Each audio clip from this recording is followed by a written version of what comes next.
Good morning students, how are you? I hope you all are fine. आज हम EVS में chapter 7 करने वाले हैं, सेइंग विदाउट स्पीकिंग। इस चैप्टर को मैंने आपको वर्कबुक में एक्सप्लेन किया था। अब ये चैप्टर हम बुक में एक्सप्लेन किया था, अभी चैप्टर हम वर्कबुक में देखेंगे। सबसे पहले हमें एमसीक्यू दिए हुए हैं। What are people who can not speak and hear no one as, यानी कि ऐसे लोग जो बोल नहीं सकते और सुन नहीं सकते, उन्हें हम क्या बुलाते हैं, यानी वो किस नाम से जाने जाते हैं? Deaf and mute. How do people who can not talk communicate, कैसे लोग बोल नहीं सकते और कम्युनिकेट नहीं कर सकते? तो विथ गेस्टर, यानी कि how do people who can not talk communicate, और जो बोल नहीं सकते वो कैसे बात करते, तो लिखना है विथ गेस्टर, यानी अपने हाथों के इशारों के through. How does a 4 months old infant communicate, जो 4 महीने का बच्चा होता है वो कैसे बातचीत करता है, तो लिखना है बाय लाफिंग अवर क्राइंग, हंसने के थ्रू और रोने के through. If your toy breaks while playing, what type of expression will be there on your face, अगर आपका कोई खिलौना टूट जाता है तो आपका कैसा एक्सप्रेशन होता है? तो सैड एक्सप्रेशन। ठीक है। By looking at which part of the body can we know whether a person is happy और सैड, यानी कि हमारी बॉडी के कौन से पार्ट को देखकर हमें ये पता चलता है कि सामने वाला व्यक्ति खुश है या दुखी, तो यहाँ पे आएगा फेस। ओके, नेक्स्ट है which 2 birds came to the squirrel's party, squirrel की पार्टी में कौन से 2 बर्ड आए थे? Myna and crow. A deaf mute can understand what another person is saying by reading the movement of his her lips, यानी कि जो deaf और जो म्यूट पर्सन होते हैं वो सामने वाला क्या बोल रहा है वो कैसे अंडरस्टैंड कर पाते हैं? तो उनकी लिप रीडिंग करके। ठीक है। Hand gesture and facial expression in dance are known as mudra, जो डांस हम करते हैं उसमें जो हाथों के और फेस के जो हम एक्सप्रेशन करते हैं उसे क्या बोलते हैं? मुद्रा बोलते हैं। अ 4-footed creature known as rat came to the squirrel's party, squirrel की पार्टी में कौन आया था? रैट आया था।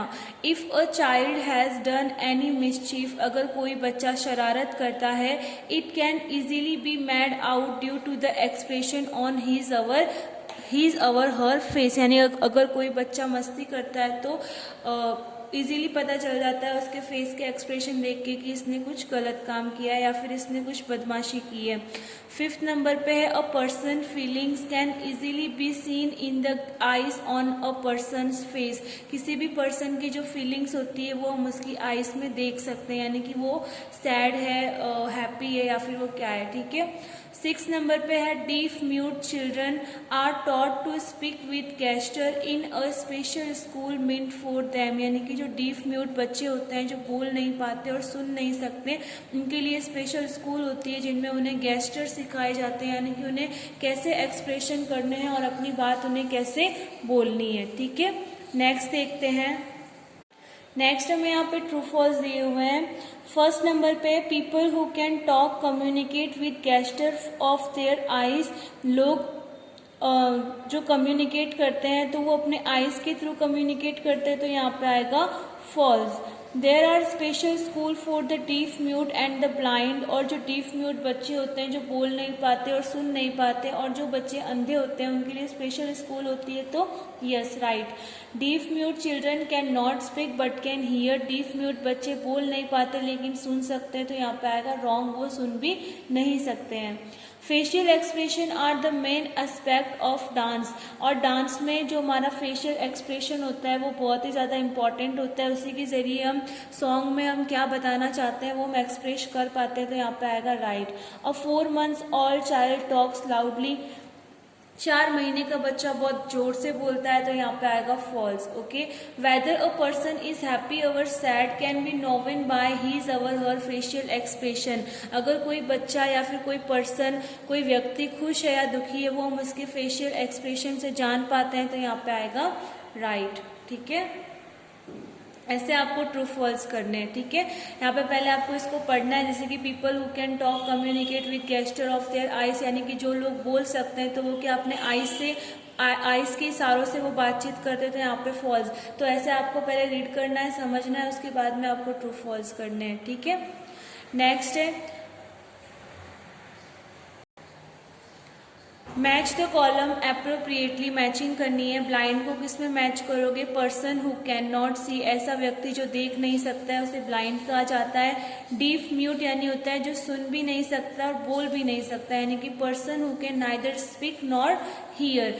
मेंटली रिटार्टेड यानी कि होता है जो मेंटली उसका दिमाग थोड़ा कम काम करता है, तो यहाँ पे आएगा इंटेलेक्चुअल डिसएबिलिटी। ओके, हैंडीकैप्ड में क्या आएगा? Person with a deformity in some body part. Handicapped में होता है यानी कि ऐसा व्यक्ति या फिर ऐसा पर्सन जिसकी बॉडी के पार्ट्स में कहीं पे फॉल्ट हो, यानी किसी के हैंड नहीं होते हैं, किसी के पैर नहीं होते, या फिर उनकी बॉडी वो उनकी जो हैंड, लेग या फिर कुछ बॉडी का पार्ट जो वर्क नहीं कर पाता, उनको हम हैंडीकैप बोलते हैं।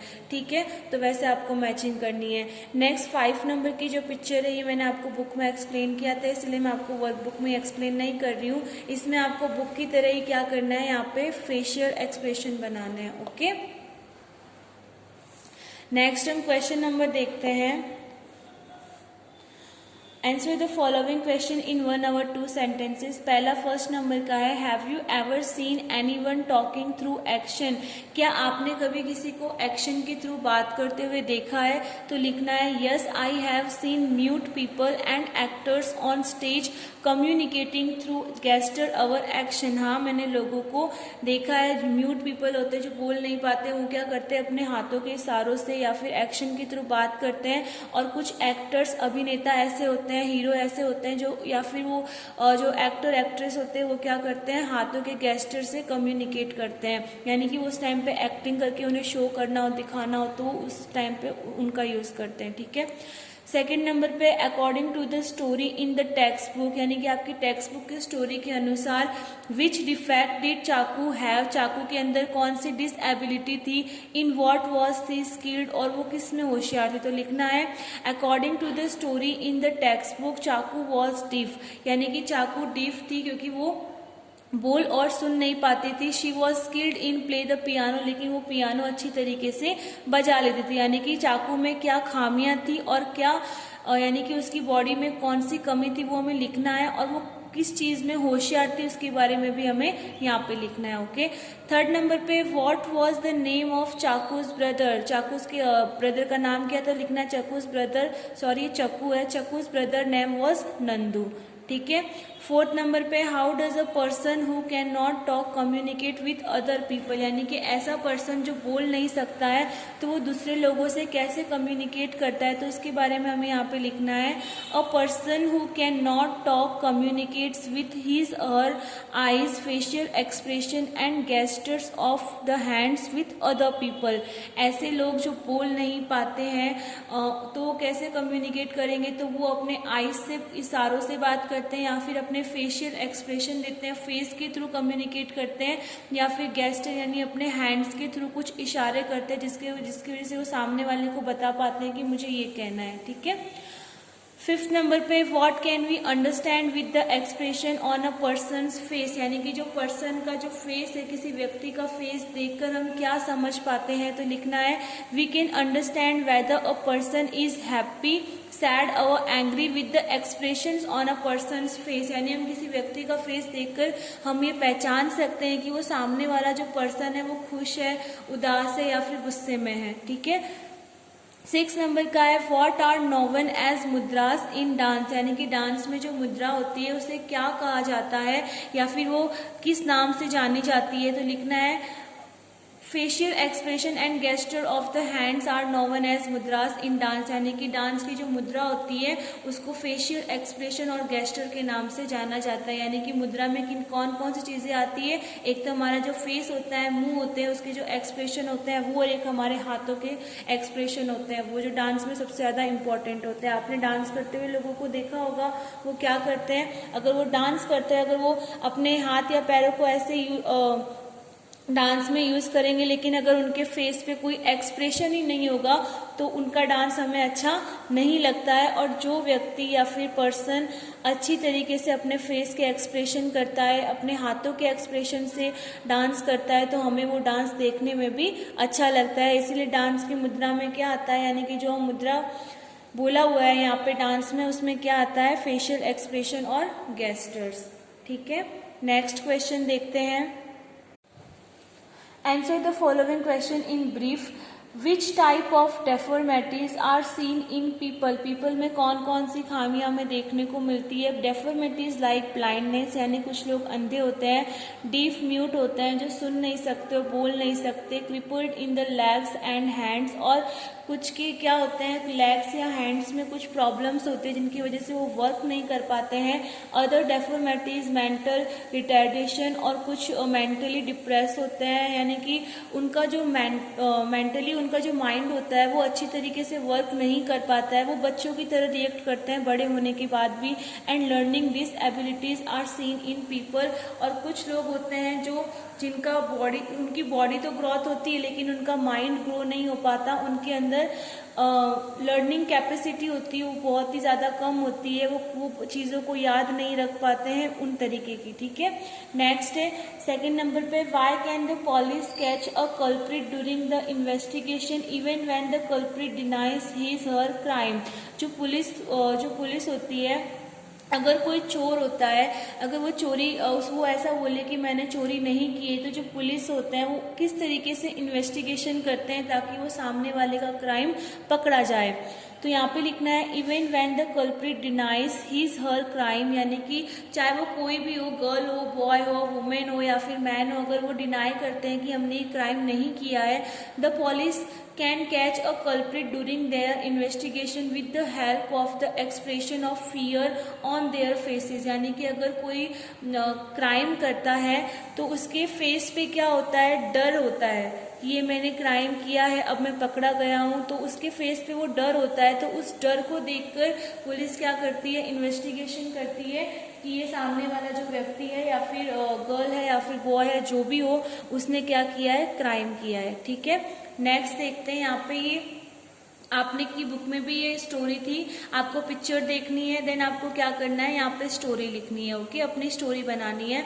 Look at this picture and guess make your own story, tell the story to your friends and discuss. Okay, तो यहाँ पे हमें फर्स्ट पिक्चर में क्या शो किया हुआ है, यहाँ पे ट्री की ब्रांच दी हुई है और यहाँ पे स्क्वेरल दी हुई है, यानी गिलहरी दी हुई है हमें। ठीक है, तो हमें लिखना है once there was a little squirrel, एक बार वहाँ पर एक छोटी सी गिलहरी थी। It lived on a tree, जो कि एक पेड़ पर रहती थी। On the outskirts of the village, यानी कि विलेज के बाहर जो एक ट्री था, या आउटस्कर्ट यानी जो गांव की जो बाहर का भाग होता है तो उसको आउटस्कर्ट बोलते हैं। वहाँ पर एक ट्री था जहाँ पर ये स्क्वेरल रहती थी पेड़ पे। ओके, नेक्स्ट है, next day it invited all its friends for a lunch of kheer puri. और नेक्स्ट डे वो क्या करती है, अपने फ्रेंड्स को बुलाती है खीर पूरी खिलाने के लिए। Then it return home and first of all friends puris in the frying pan. और वो जब घर पर आती है तो वो क्या करती है, जो भी all fried puris in the frying pan, यानी जो ये यहाँ पे जो पैन है, फ्राइंग पैन है जिसे हम कढ़ाई बोलते हैं, उसमें वो पूरी क्या कर रही है, फ्राई कर रही है। ठीक है, यहाँ पे आपको इस पिक्चर में शो हो रहा है कि किस तरीके से इस कढ़ाई में क्या कर रही है, पूरी को फ्राई कर रही है, क्योंकि उसके फ्रेंड्स आने वाले हैं और उसने अपने घर में क्या रखी है, लंच पार्टी रखी है, जिसमें वो उनको खीर पूरी बनाकर खिलाने वाली है। After the puris were ready, जब पूरी रेडी हो जाती है, it prepared the kheer on the stove, फिर बाद में वो इस स्टोव पे क्या करती है, खीर बनाने की तैयारी करती है। Just as both the dishes were ready, और जैसे ही दोनों की दोनों डिशेज रेडी हो जाती है, कौन कौन सी डिशेज रेडी हो जाती है, खीर की और पूरी की, इट्स फ्रेंड्स अराइव्ड, और उसके फ्रेंड्स आ जाते हैं। नेक्स्ट दिया हुआ है the squirrel fed its friends with kheer puri, और स्क्वेरल क्या करती है, अपने दोस्तों को खीर पूरी खिलाती है। All the friends at there feel, और सारे के सारे फ्रेंड्स क्या करते हैं, वो खीर पूरी खाते हैं। They all thank the squirrels, और वो सारे के सारे स्क्वेरल्स को क्या बोलते हैं, थैंक यू बोलते हैं, क्योंकि उसने क्या किया था, उनको पार्टी दी थी, इसीलिए वो क्या करते हैं, उनको थैंक यू बोलते हैं। यहाँ पे देखो हमारी तरह ये लोग डिशेस और प्लेट में रखकर खाना नहीं खा पाते हैं, तो यहाँ पे इसने स्क्वेरल ने क्या किया है, ये जो क्रो और मैना है, यहाँ पे कौन कौन आया है पार्टी में, क्रो मैना आए हैं, तो ये क्रो मैना की कैसे खा रहे हैं, ये पूरी और खीर को उन्होंने क्या किया है, डाली पे ऐसे गिरा दिया है, जिसके थ्रू वो लोग खाना खा रहे हैं। और यहाँ पे रैट को भी उन्होंने बुलाया है, और यहाँ पे ये अंट आते हुए दिखाई दे रही है, चींटियाँ। ओके। नेक्स्ट है, अब यहाँ पे आपको कुछ मुद्रास दी हुई है जो मैंने आपको की बुक में बताई थी। ये मुद्रास कुछ डांस की मुद्रा है जो आपको घर पे क्या करना है, प्रिपेयर करना है कि इन कैसे हम हाथ के थ्रू मुद्रास बना सकते हैं। और वैसे ही यहाँ पे आपको क्या करना है, ये ऐसे 2 मुद्रा बनानी है, ओके। और ये वाली एक्टिविटी हम आपकी बुक में कर चुके हैं, इसीलिए हम ये वाली एक्टिविटी यहाँ पे नहीं करेंगे। अब नेक्स्ट हम दूसरे क्वेश्चन देखते हैं, MCQs। In which category of deformity is a child who cannot hear or speak from birth included? यानी कि ऐसा बच्चा जो बचपन से बोल नहीं सकता, who cannot speak, और who cannot hear जो सुन नहीं सकता, तो उसको हम कौन सी कैटेगरी में इंक्लूड करते हैं, तो आएगा डीफ म्यूट। ठीक है, ये हम चैप्टर में बहुत बार पढ़ चुके हैं कि जो बच्चा बोल और सुन नहीं सकता है उसे हम क्या बोलते हैं, डीफ म्यूट बोलते हैं, ओके। नेक्स्ट है, in what are gestures of the hand and facial expression important. तो यहाँ पे आएगा हाथों के और जो मुंह होते हैं वो फेशियल एक्सप्रेशन कि कौन से काम में यूज ज्यादा होता है, तो आएगा इन डांस, ओके। नेक्स्ट है, what can be understood from the facial expression of a person. यानी कि हम किसी पर्सन के फेशियल एक्सप्रेशन को देखकर क्या समझ सकते हैं, तो लिखना है whether the person is happy और सैड, कि वो पर्सन खुश है या फिर गुस्से में है। हैप्पी और एंग्री, यहाँ पे एंग्री लिखा हुआ है, सैड नहीं लिखा हुआ, ओके। नेक्स्ट है, which sense is seen as more prominent in deformed children than in normal children। यानी कि जो नॉर्मल बच्चे होते हैं, जो सुन सकते हैं, बोल सकते हैं, देख सकते हैं, उसकी तुलना में ऐसे बच्चे जो ढंग से बोल नहीं पाते या फिर जिन्हें सुनाई कम देता हो या फिर उन्हें सुनाई देता ही नहीं हो, तो उन दोनों में अगर उन दोनों का कंपेयर करें तो दोनों की कंपेयर करने पे किस चीज़ की कमी देखने को मिलती है, कौन से सेंस की कमी देखने को मिलती है। सेंस यानी होते हैं जैसे कि हम नोज के थ्रू हम स्मेल करते हैं तो वो हमारा सेंस है, यानी कि स्मेलिंग करना या फिर देखना किसी चीज़ को, तो ये हमारे सेंस होते हैं, ठीक है। तो यहाँ पे कौन से सेंस की कमी होती है, तो कॉन्सेंट्रेशन यानी होते है किसी चीज़ पे फोकस करना। तो जो बच्चे डीफ और डम्ब होते हैं तो वो क्या कर पाते हैं, वो ढंग से कंसंट्रेशन नहीं कर पाते हैं, वो ढंग से पढ़ाई भी अपनी नहीं कर पाते हैं, ठीक है। तो यहाँ पे उनमें इन सेंस की कमी होती है। नेक्स्ट है, when mother return in the evening, जब मम्मी शाम को वापस आई, she saw Meet sitting quietly and writing, उसने देखा कि मीत क्या कर रहा है, आराम से शांति से बैठा है और वो लिख रहा है। यानी कि मीत क्या कर रहा था, शांति से बैठा हुआ था और अपना जो भी होमवर्क था वो कर रहा था। But at the same time he was looking at his mother with quick side glance, लेकिन जैसे ही उसकी मम्मी आती है वो अपनी मम्मी की तरफ फटाफट देखता है एंड वापस अपना काम करने लग जाता है। इसका मतलब उसने कुछ न कुछ तो मिसचीफ किया है। So mother looked at Meet's face and guess that, और तो मदर उसका यानी उसकी मम्मी क्या करती है, उसका फेस देखती है और उसकी मम्मी को पता चल जाता है या फिर वो गैस करती है। क्या गैस करती है वो, Meet has done some mischief after coming home, यानी कि जब वो स्कूल से वापस आया होगा तो पक्का इसने कुछ शैतानी की होगी, इसीलिए वो फटाफट शांति से अपना काम कर रहा है, ठीक है। यहाँ पे आपका चैप्टर 7 फिनिश होता है। आई होप आपको ये चैप्टर वर्कबुक में समझ में आया होगा। नेक्स्ट वीडियो में हम चैप्टर 8 करेंगे, ओके। Thank you.